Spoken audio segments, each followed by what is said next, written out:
আসো আজকে when এবং while এই দুটো শব্দের ব্যবহার শিখবো। ঠিক আছে? আচ্ছা, when যুক্ত ক্লোজটি সবসময় পাস্ট ইনডিফিনিট টেন্সে হবে এবং অপর যে ক্লোজটি থাকবে ওইটা পাস্ট কন্টিনিউয়াস টেন্সে হবে। ওকে, চলো আমরা এক্সাম্পল দিয়ে শিখে আসি। হ্যাঁ, when I saw him he was walking, মানে when যুক্ত when I saw him, এই যে when যুক্ত যে ক্লোজটা আছে ওইটা হচ্ছে পাস্ট ইনডিফিনিট টেন্স এবং পরের ক্লোজটা হচ্ছে কি পাস্ট কন্টিনিউয়াস টেন্সে। ক্লিয়ার? আচ্ছা, আর while যে শব্দটা আছে এই while এর আগে পরে দুটোই কন্টিনিউয়াস টেন্স হবে, পাস্ট কন্টিনিউয়াস টেন্স। while এর আগেও পাস্ট কন্টিনিউয়াস টেন্স, while এর পরেও হচ্ছে কি পাস্ট কন্টিনিউয়াস টেন্স।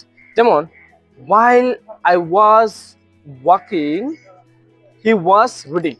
হ্যাঁ, তার মানে while এর আগে পরে হচ্ছে দুটোই হচ্ছে কি পাস্ট কন্টিনিউয়াস।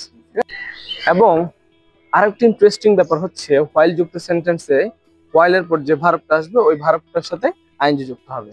যেমন I saw him while working in the field, তার মানে while শব্দের পর ওয়ার্ক ভার্ব টানলাম, এই ভার্বের সাথে আমি কি করে দিলাম আইএনজি যুক্ত করে দিলাম। ঠিক, আশা করছি বুঝতে পেরেছো। এই রিলেটেড যদি কোনো কনফিউশন বা প্রশ্ন থাকে কমেন্ট বক্সে জানাবো, আমি উত্তর দেওয়ার চেষ্টা করবো। Thank you.